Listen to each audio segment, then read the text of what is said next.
इधर देखते क्या लिखा है यहाँ पे, परमेश्वर का घर। एक वचन निकालिए, यहोशू उसका 24 अध्याय उसका 15वां वचन, कलीसिया में से कोई एक जन।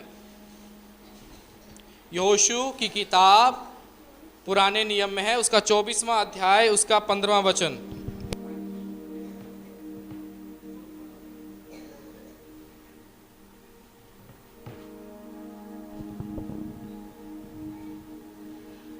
और यदि यहोवा की सेवा करनी तुम्हें बुरी लगे तो आज चुन लो कि तुम किसकी सेवा करोगे जी। चाहे उन देवताओं की जिनकी सेवा तुम्हारे पुरखों महानद के उस पार करते थे, और चाहे एमोरियों की देवताओं की सेवा करो जिनके देश में तुम रहते हो, परंतु तुम अपने घराने समेत यहोवा ही की सेवा नित्य करूंगा। तो अपने घराने समेत, यानी जो पूरा का पूरा तुम्हारा परिवार है, वचन ये कहता है कि पूरा परिवार मिलके उसकी क्या करनी है, सेवा से पहले आराधना करनी है। हालेलुया। सेवा तभी मिल पाती है जब आप मिलके आराधना करते हैं। अपने घरानों को जरा चेक करो कि क्या पूरा का पूरा घराना आराधना में आता है, या हम लेकर नहीं आते, या वो खुद नहीं आते। इन चीज़ों को ध्यान देना है। ये परमेश्वर का वचन है। आज आपको बहुत सारी चीज़ें सीखने को मिलेंगी। आगे देखते हैं कि परमेश्वर ने हमें 3 चीज़ें दी हैं। कितनी चीज़ें दी हैं? बोलिए, वो जोर से बोलिए, कितनी दी है? पहली चीज़ दी है हमें परिवार। क्या दिया है? ये किसने दिया है? परमेश्वर ने। क्या कोई ऐसा व्यक्ति है यहाँ पे, ऐसा कोई बैठा है जिसने अपना परिवार खुद चुना हो कि ये मेरा परिवार होगा? बताइए, कोई ऐसा व्यक्ति है? तो इसका मतलब जो काम हम नहीं कर सकते तो कौन कर सकता है? तो यानी ये परिवार आपको किसने दिया है? परमेश्वर ने। अगर आप मुखिया हैं तो आपकी पत्नी, आपके बच्चे आपको परमेश्वर ने दिए हैं। अगर आप बच्चे हैं तो आपके माता पिता आपको परमेश्वर ने दिए हैं। तो इसकी देखभाल करना किसका फर्ज है? परमेश्वर का फर्ज है? नहीं, इसकी देखभाल करना हमारा फर्ज है, क्योंकि परमेश्वर ने हमें परिवार दिया है। देखभाल करना हमारा फर्ज है। हम देखभाल कब करेंगे? जब पूरा का पूरा परिवार परमेश्वर में होगा। हालेलुया। इस बात को ध्यान से सुनिए, जब पूरा का पूरा परिवार परमेश्वर में होगा तो अगर देखिए, इस बात को समझना है कि कभी भी परिवार के अंदर लूप होल या छेद ना छोड़ें जहां से शैतान एंटर कर सके। इस बात को समझना है। अगर परिवार में कोई एक व्यक्ति कमजोर हुआ तो वो एक छेद की तरह काम करता है। कैसे काम करता है? जहां से शैतान परिवार में एंट्री करेगा। अब अपने आप से ये सवाल करिए कि मेरा परिवार का सदस्य यहाँ पर नहीं है तो मैं अब उसको क्या नाम दूं? इस बात को समझना है। आप उनको क्यों नहीं लेकर आते हो? यानी या तो 2-3 कारण हो सकते हैं। या तो जानबूझकर आप उनको शैतान के लिए रास्ता बना रहे हो कि इनके द्वारा शैतान परिवार में आए, या आप इनगैली कर रहे हो, या अभी तक आप अज्ञानता में हो। अगर अज्ञानता में हो तो आज आप ज्ञानवान हो जाओ। हालेलुया। क्या हो जाओ? वचन ये कहता है कि पूरा का पूरा घराना समेत पूरा परिवार मिलके परमेश्वर के डर में आगे बढ़ना चाहिए। हालेलुया। दूसरी चीज क्या है? ये जीवन किसने दिया है? इसकी देखभाल करने का भी फर्ज आपका है। हालेलुया। आपका जीवन कैसा है? अपने जीवनों को चेक करो कि आपका जीवन कैसा है, क्योंकि आप जो कुछ करते हो उसका असर आपके परिवार पर पड़ता है। हालेलुया। आपका जीवन कैसा है चेक करो। या रविवार को आप यहाँ पे आके खुदा की आराधना करते हो और सोमवार से शनिवार तक आप दूसरों की आराधना करते हो, ये कहाँ का नियम है? नहीं, ये गलत है। परमेश्वर जलन रखने वाला परमेश्वर है। क्यों रखता है? क्योंकि परमेश्वर ने वो आपको आशीषें दी हैं और आप इधर उधर के गाने गा कर उसकी आराधना कर रहे हो। पॉसिबल नहीं है। एक म्यान में कितनी तलवारें रहती हैं? एक। या तो ये परमेश्वर या अपने वाला जो करना है करो। इस बात को ध्यान रखो कि जब परमेश्वर ने आशीष दी हो तो आराधना भी किसकी होनी चाहिए? अपने आप को जरा ध्यान से देखना है। तीसरा बात क्या दिया है? समय। समय की कदर करनी बहुत ज़रूरी है। समय कितने बजे है, आप कितने बजे आ रहे हो? अगर आप ये तीनों चीज़ों की रखवाली नहीं करोगे तो नुकसान आपका है, क्योंकि परमेश्वर ने ये चीज़ें आपको दे दी हैं। हालेलुया। और परमेश्वर आपको बुद्धि तभी देगा इनको संभालने की, इसके अनुसार चलने की, जब आप परमेश्वर के साथ समय व्यतीत करोगे। हालेलुया। इन चीजों को ध्यान से समझना है। आगे भजन संहिता 127 का एक क्या लिखा है, पढ़िए ऊंची आवाज में।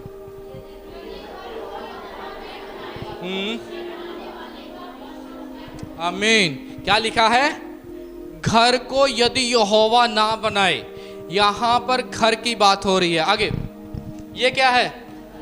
ध्यान से देखिए, फिर से देखिए, आगे अभी पता चलेगा। ईंटों से बनाई हुई इमारत को मकान कहते हैं, घर नहीं कहते। आगे, परंतु घर लोगों से बनता है। हालेलुया। यानी आपने कोई बिल्डिंग खड़ी कर दी, वो मकान है, सिर्फ एक ढांचा है ईंटों का। वो घर तब तक नहीं बनता जब तक लोग उसमें नहीं रहते। समझ में आया? यानी इस बात को समझना है कि अगर परिवार में 4 सदस्य हैं तो अगर वो एक झोपड़ी में भी रह रहे हैं तो भी वो एक घर है। ठीक है? घर का मतलब एक परिवार जिसके अंदर बड़ी शांति से लोग, माता पिता, बच्चे, ये सब रह रहे हो। इस बात को समझना है। यानी ईंटों से बनाई हुई बिल्डिंग को मकान कहते हैं। ठीक है? और लेकिन घर किन से बनता है? लोगों से। और हमारा घर यहोवा बनाता है। हालेलुया। और अगर हमारा घर यहोवा ही बनाएगा तब ही हम आशीष पा पाएंगे। हालेलुया। आइए हम आज के जो मेन वचन है उसमें जाते हैं। कुलसियों की पत्री उसका 3 अध्याय उसका 18 से 25। कुलसियों की पत्री, पौलुस की जो पत्री है कुलसियों के नाम, उसका 3 अध्याय उसका 18 से 25 वचन को हम पढ़ेंगे। पढ़िए, सुनिए ध्यान से। नए जीवन की पारिवारिक नियम। हे पत्नियों, जैसा प्रभु में उचित है वैसा ही अपने पति के अधीन रहो। हे पतियों, अपनी अपनी पत्नी से प्रेम रखो और उनसे कठोरता न करो। हे बालकों, सब बातों में अपने अपने माता पिता की आज्ञा का पालन करो, क्योंकि प्रभु इससे प्रसन्न होता है। हे बच्चे वालों, अपने बालकों को तंग न करो, न हो कि उनका साहस टूट जाए। हे सेवकों, जो शरीर के अनुसार तुम्हारे स्वामी हैं, सब बातों में उनकी आज्ञा का पालन करो, मनुष्यों को प्रसन्न करने वालों के समान दिखाने के लिए नहीं, परंतु मन की सिधाई और परमेश्वर के भय से। जो कुछ तुम करते हो तन मन से करो, यह समझकर कि मनुष्यों के लिए नहीं परंतु प्रभु के लिए करते हो, क्योंकि तुम जानते हो कि तुम इसके बदले प्रभु से मिरास मिलेगी। तुम प्रभु मसीह की सेवा करते हो, क्योंकि जो बुरा करता है वह अपनी बुराई का फल पाएगा, वहाँ किसी का पक्षपात नहीं। आमीन। हालेलुया। यहाँ पे इस वचन के अंदर ध्यान से सुनिए, इधर पत्नियों की भी बात हो गई है, पतियों की भी बात होगी और बच्चों की भी बात हो गई है। हालेलुया। ठीक है? अब हम धीरे धीरे पूरा डिटेल में इन वचनों को सीखेंगे। ध्यान देना है, यहाँ पर जो जो बोला गया वो व्यक्ति यहाँ पर बैठा हुआ है। जब आप इन वचनों के अनुसार मजबूत हो गए, इन वचनों के अनुसार जब आप आगे बढ़ गए तो परमेश्वर आपको आशीष देगा। आइए सबसे पहले हम 18वें वचन को देखते हैं। यहाँ पे लिखा है, हे पत्नियों, जैसा प्रभु में उचित है वैसे ही अपने पति के अधीन रहो। यहाँ पे उन बहनों के बारे में बोला गया है जिनकी शादी हो चुकी है, जिनका विवाह हो चुका है, और जो अभी बहनें अभी कुंवारी हैं वो भी ये वचन को सीखें, क्योंकि आगे आने वाले जीवन में आपको इस वचन की आवश्यकता पड़ेगी। यहाँ पर पति के अधीन होने का मतलब क्या है? उसकी आज्ञाकारिता करना। अब बहुत सारे लोग ये बहुत बार इस वचन के खिलाफ बोलते हैं, कहते हैं अगर पति बुरा हो तो क्या करें? पति बुरा हो तो क्या करें? तब भी अधीन रहें। ध्यान से सुनिए, जब आप ऐसे अधीन रहते हैं तो आप परमेश्वर का वचन पूरा कर रहे हैं, पति का नहीं। हालेलुया। तो यानी आप पति के ऊपर वाले को आप उसके काम को पूरा कर रहे हैं, यानी आप पति के जो ऊपर है परमेश्वर, आप उसकी आज्ञा पूरी कर रहे हैं। जब आप उसकी आज्ञा सुनकर, जब आप परमेश्वर की बात सुनकर पति के अधीन रहते हैं, उसके भय में रहते हैं, उसकी बातों को मानते हैं, तब वही परमेश्वर, अगर पति गलत हुआ तो उसको सही करेगा, अगर वो सही है तो दोनों को आशीष देगा। हालेलुया। कितनों को ये बात समझ में आई है? इस बात को समझना है। आइए आगे देखते हैं। इफिसियों 5 अध्याय उसका 22 से 23 वचन निकालिए। इफिसियों की पत्री उसका 5 अध्याय उसका 22 से 23 वचन सुनिए ध्यान से। अब बड़ा ही अपना कानों को खोल के रखना है। 5 अध्याय 22 से 23 पढ़िए। जगसीर जी पढ़ो ऊंची बात। हे पत्नियों, अपने अपने पति के ऐसे दिन रहो जैसे प्रभु के। हाँ, क्योंकि पति पत्नी का सिर है, हाँ। जैसे कि मसीह कलीसिया वेट पति पत्नी का क्या है? हेड है, यानी मुखिया है। परमेश्वर के वचन के अनुसार उसे आपका मुखिया आपको प्रोवाइड करने के लिए, आपका ख्याल रखने के लिए ठहराया गया है। अगला क्या लिखा है? और समय ही देह का उद्धार नहीं पीछे करता है। पत्नी का सिर पति है, आगे उससे आगे। और समय ही देह का उद्धार करता है। हे पत्नियों, अपने पति के ऐसे दिन रहो जैसे प्रभु के। क्योंकि पति पत्नी का सिर है, हाँ। जैसे कि मसीह कलीसिया का सिर है। जैसे कि मसीह किसका सिर है? कलीसिया का। ठीक है, अब ध्यान से सुनिए। एक बात ध्यान रखना है आपने कि जो कलीसिया है वो यीशु की क्या है? क्या है? ध्यान से सुनिए। जो कलीसिया वो मसीह की देह है और वचन के अनुसार उसे दुल्हन भी बोला गया है। यानी कलीसिया का सिर कौन है? मसीह है। तो उसी प्रकार आपका भी एक सिर ठहराया गया है, आपका पति। अब सुनिए ध्यान से। अब पतियों बड़ा ध्यान से सुनना। आपकी पत्नी वचन के अनुसार आपको अपना सिर मानती है जैसे मसीह कलीसिया का सिर है। तो आपकी जिम्मेदारी बनती ये है कि आपकी पत्नी आप में से यीशु को देखने पाए। हालेलुया। पतियों ध्यान से, कि आपकी पत्नी आपके अंदर से यीशु को देखने पाए।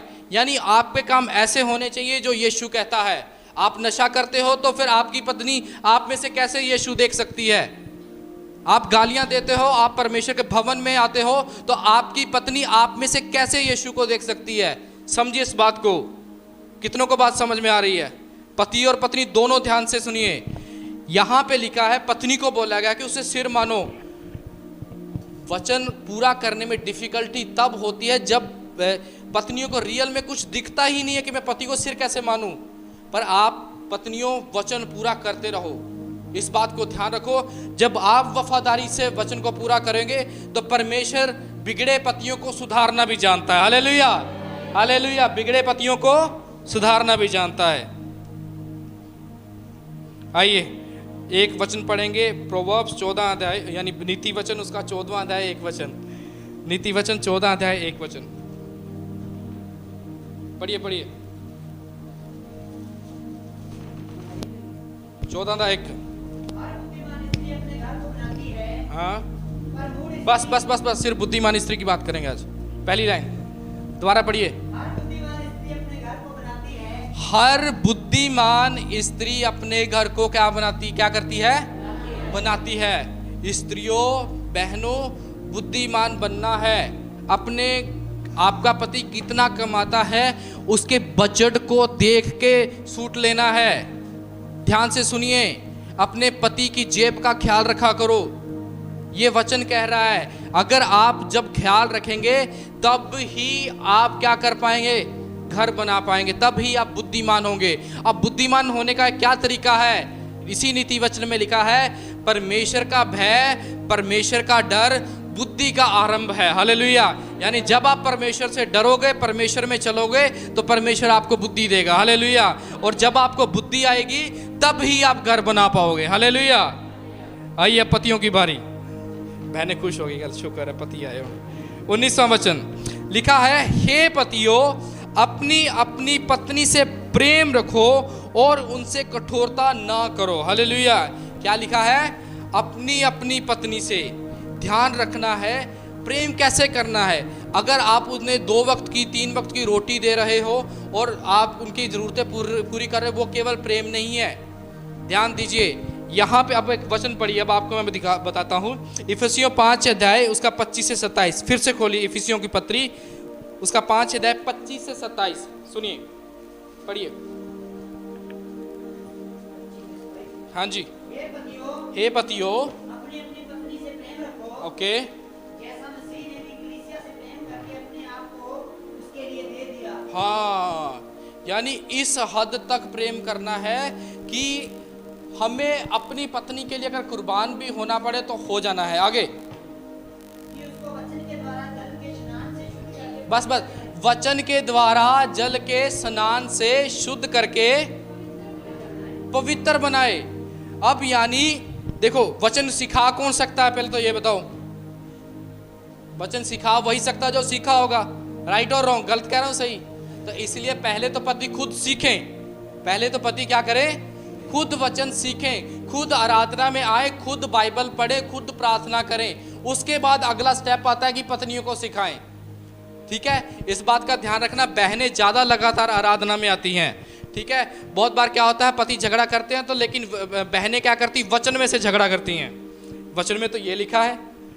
इस बात को ध्यान रखो कि परमेश्वर ने आपको जिम्मेदारी दी है कि आप पत्नियों को सिखाओ, आप पत्नियों को वचन में से आगे लेकर चलो। अगर आप सच में अपनी पत्नियों से प्रेम करते हो तो अपनी पत्नियों को भी लेके आओ। क्योंकि देखो, वचन पढ़ो दोबारा, क्या लिखा है वहां पे? हे पतियों, अपनी अपनी पत्नी से प्रेम रखो, हाँ जी। जैसा मसीह ने भी कलीसिया से प्रेम करके अपने आप को उसके लिए दे दिया। वेट, लिखा है कि उसको वचन के द्वारा जल के स्नान से शुद्ध करके पवित्र बनाए और उसे एक तेजस्वी कलीसिया बनाकर, पति के द्वारा पत्नी को एक तेजस्वी, जिसका कोई नूर हो, यानी आपकी पत्नी को देखकर कोई बोलने पाए कि ये सच में मसीह में है, ये सच में आराधना करने वाली है। क्या आप अपनी पत्नियों को परमेश्वर का डर सिखाते हो? क्या आप अपनी पत्नियों को ये बताते हो कि जैसे मर्जी करो, अपना काम शनिवार को करो, जैसे मर्जी मैनेज करो, हमने रविवार को आराधना में जाना ही जाना है? अगर आप अपनी पत्नियों को खुदा के घर में नहीं लेके आते, खुदा के साथ नहीं जोड़ते, तो अभी आप बहुत ही पीछे हैं। इस बात को समझो। अगर चाहते हो कि घर मजबूत हो तो सारा घर आराधना में आए। हालेलुया। अगर चाहते हो कि पूरा घर, पूरा परिवार मजबूत हो तो पूरा परिवार यहाँ पे आए। हालेलुया। और लिखा है इसी प्रकार, जिसमें ना कलंक, ना झुर्री, ना कोई ऐसी वस्तु हो, वरन पवित्र हो, निर्दोष हो। हालेलुया। अब आइए वापस कुलिसियों की पत्री में वही वचन पढ़ेंगे। क्या लिखा है वहां पे? 19वां वचन पढ़िए। लिखा है, हे पतियों, अपनी अपनी पत्नी से प्रेम करो और उनसे क्या लिखा है? क्या ना करो। लेकिन बहनों के टाइम पे कठोरता वाली बात नहीं लिखी गई थी। इसका मतलब क्या है? अब सुनिए ध्यान से। जो पति अपनी पत्नियों पर हाथ उठाते हैं वो परमेश्वर के वचन को तोड़ते हैं। क्यों तोड़ते हैं? क्योंकि परमेश्वर ने उस औरत को बनाया है। अब और सुनिए, जो भी लड़का, जो भी मेल है, किसी भी फीमेल पे, किसी भी औरत पे हाथ उठाता है, किसी भी लड़की पे हाथ उठाता है, वो परमेश्वर के वचन को तोड़ता है।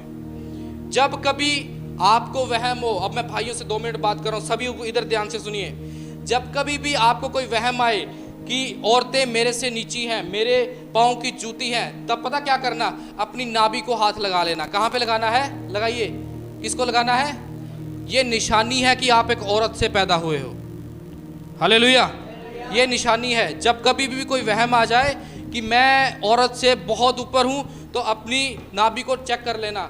ये परमेश्वर ने आपको निशान दिया है ताकि सारी उम्र आपको याद रहे कि आप एक औरत से निकले हो। हालेलुया। इसलिए ना तो औरत ऊंची है ना आदमी ऊंचा है, दोनों बराबर हैं। हालेलुया। परमेश्वर ने दोनों को बराबर बनाया है। दोनों को बराबर बनाया है तो एक को पीछे ना छोड़ो, एक को क्या ना करो? पीछे ना छोड़ो। तो यानी अगर आप पीछे छोड़ते हो तो परमेश्वर की आज्ञा को तोड़ते हो। हालेलुया। 20वां वचन। हे बालकों, हाँ, सब बातों में अपने अपने माता पिता की आज्ञा का पालन करो, ओके, क्योंकि प्रभु इससे प्रसन्न होता है। आमीन। हालेलुया। अब जितने बालक यानी बच्चे बैठे वो अपना हाथ खड़ा करो। ध्यान से सुनिए, जितने बच्चे बैठे हैं वो अपना हाथ खड़ा करो। फिर से बोलता हूं, जितने बच्चे हैं, जिनके माता पिता हैं, वो हाथ खड़ा करो। ये जगसीर समझा है। सुनिए सुनिए, इस वचन के अंदर कोई भी उम्र नहीं लिखी हुई। इस वचन के अंदर कोई क्या नहीं लिखी हुई? कोई दिखा सकता है कोई उम्र लिखी हुई है कि सिर्फ 20 साल से कम? दोबारा पढ़िए वचन को।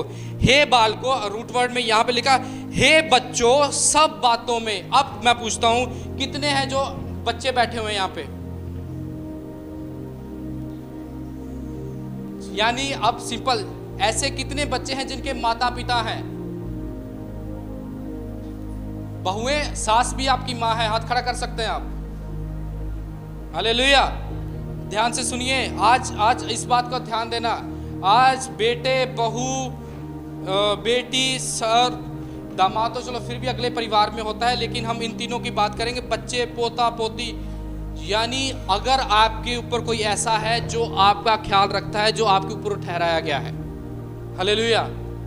यानी अब आगे पढ़िए, पहले जितने भी बच्चे बैठे हाथ खड़ा करें, ठीक है, हो गया।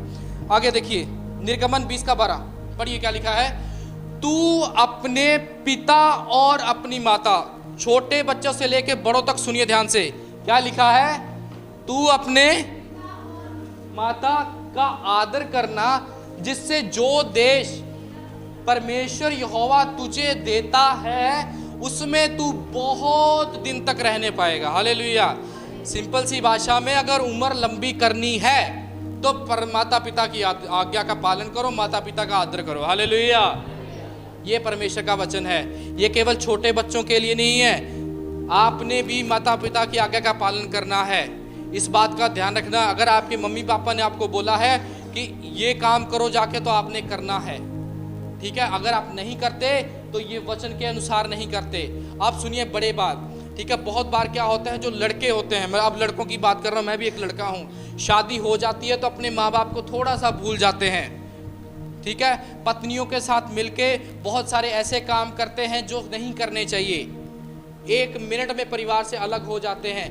पहले हाँ देखिए, अलग होना गलत बात नहीं, वचन भी कहता है, लेकिन कोशिश करो माता पिता के साथ बने रहो। देखिए वचन कहता है कि शादी के बाद लड़का अपने माता पिता से अलग रहेगा, पर उसका ये मतलब नहीं कि वो अपने माता पिता का अनादर करेगा, क्योंकि यीशु मसीह ने खुद कहा कि तुम माता पिता का आदर करो।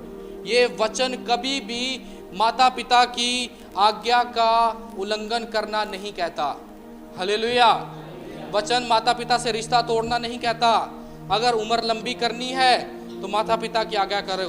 अगर आपके माता पिता मसीह में नहीं है, कोई बात नहीं, आप वचन की वो संगति आपके साथ नहीं करते हैं, तो आपके माता पिता हैं या नहीं, आपका फर्ज ये बनता है उनकी सेवा करो, ठीक है। यहाँ पे ना अब एक सिचुएशन आ गई है कि यानी वो आपके माता पिता हैं लेकिन परमेश्वर में आपके साथ नहीं है, ठीक है। इसका मतलब ये नहीं कि वो आपके माता पिता नहीं है, आपने उनका ख्याल रखना है, ठीक है। इस बात को ध्यान से सुनिए। छोटे बच्चे खास तौर पे ध्यान दो, अगर आप चाहते हो कि ज़िंदगी में कुछ करना है तो माता पिता की आज्ञा का पालन करना शुरू कर दो, अगर अभी तक नहीं किया। मैं हमेशा मेरी टीम वालों को बोलता हूँ, बहुत सारे बच्चे अभी भी अपने माता पिता को तू करके बात करते। क्या करते? तू का मतलब क्या होता है कि मतलब नॉर्मल नहीं, वो परमेश्वर ने आपके जीवन में ठहराए हैं। हालेलुया। 21वां वचन, हे बच्चे वालों, अपने बालकों को तंग न करो, न हो कि उनका सांस टूट जाए। आमीन। हे बच्चे वालों, अब माता पिता की बारी। लिखा है अपने बच्चों को तंग ना करो, ना कि उनका साहस टूट जाए। अब आपने एक बात को समझना, यहाँ पर तंग 2 प्रकार से होता है।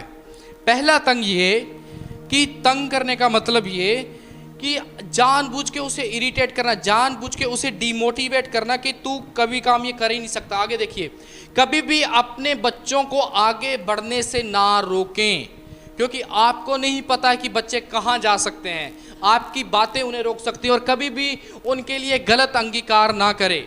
अब गलत अंगीकार क्या होता है? तेनू तो अकल आ ही नहीं सकती, तू सुधर ही नहीं सकता, ये आप उनके लिए गलत भविष्यवाणी कर रहे हो।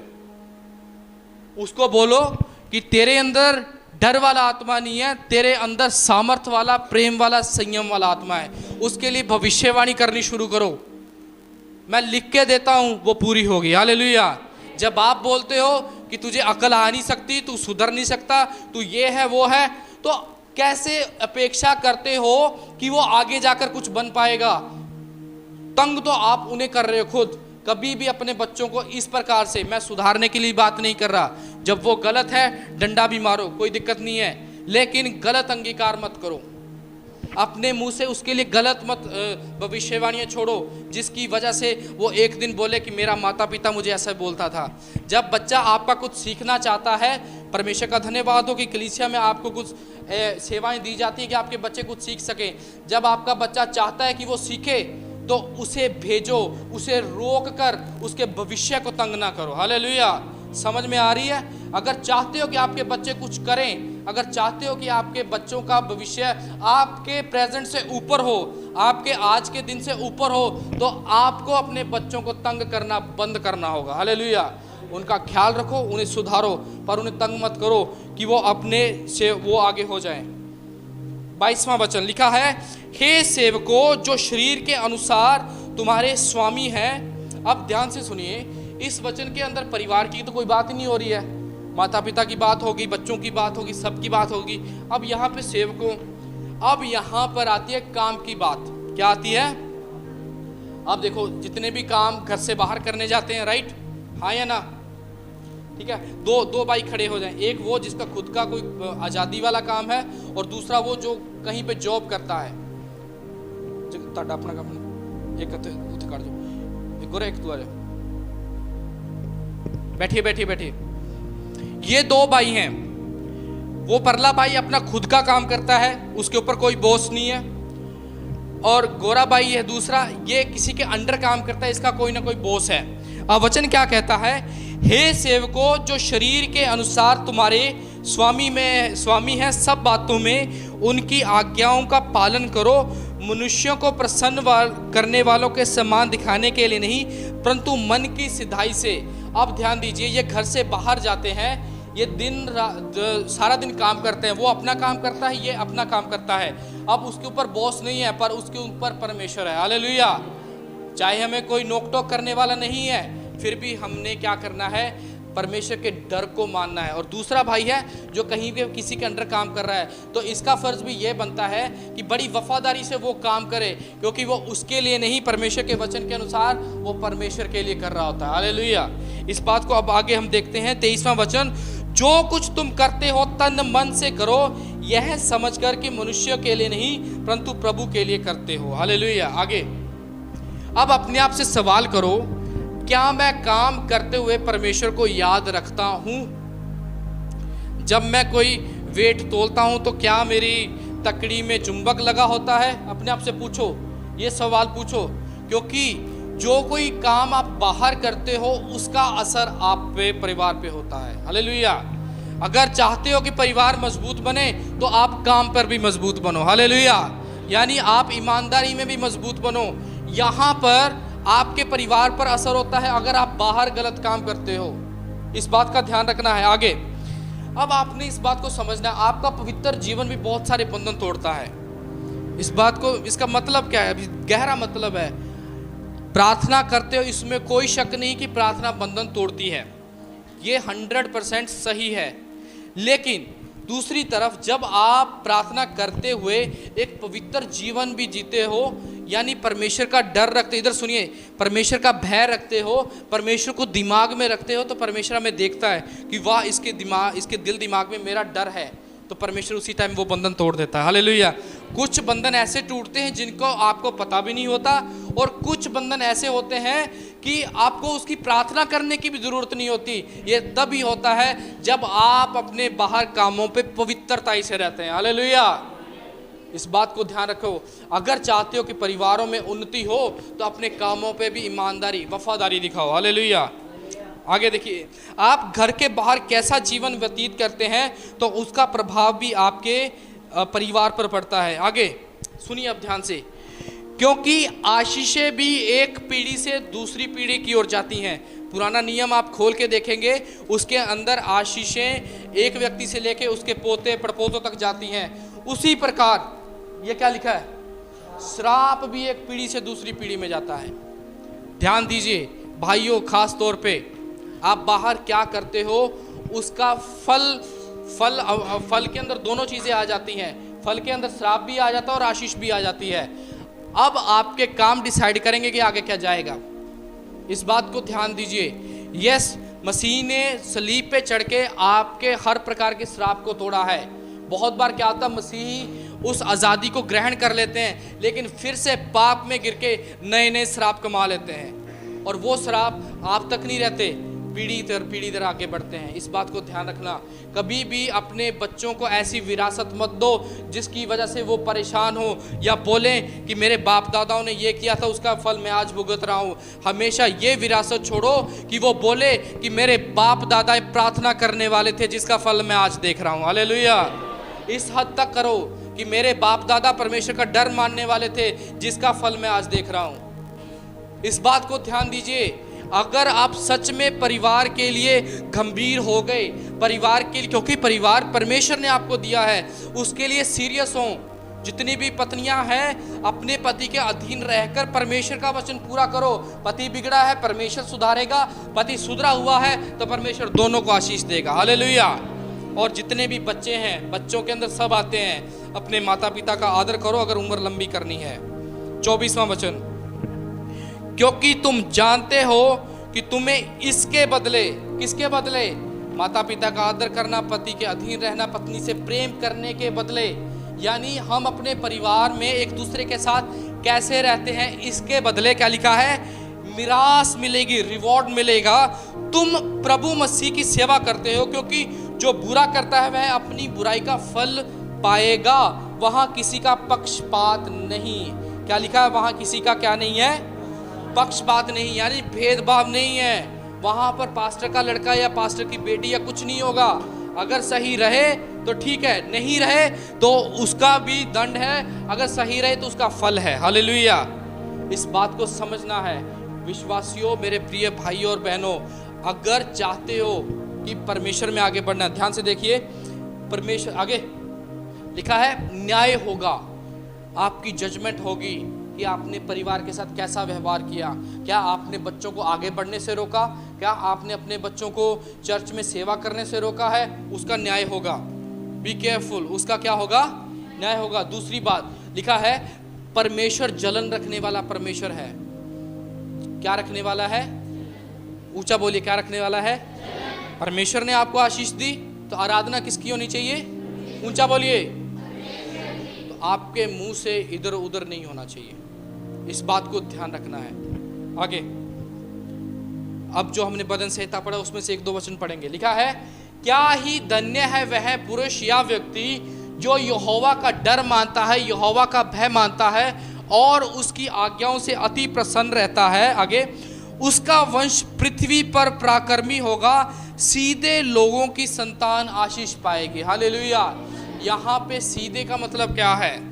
ठीक है, यहाँ पर सीधे लोगों का मतलब एकदम भोला या सुन्नापन नहीं है। सीधे लोगों का मतलब जो सिर्फ और सिर्फ परमेश्वर की ओर देखते हैं। हालेलुया।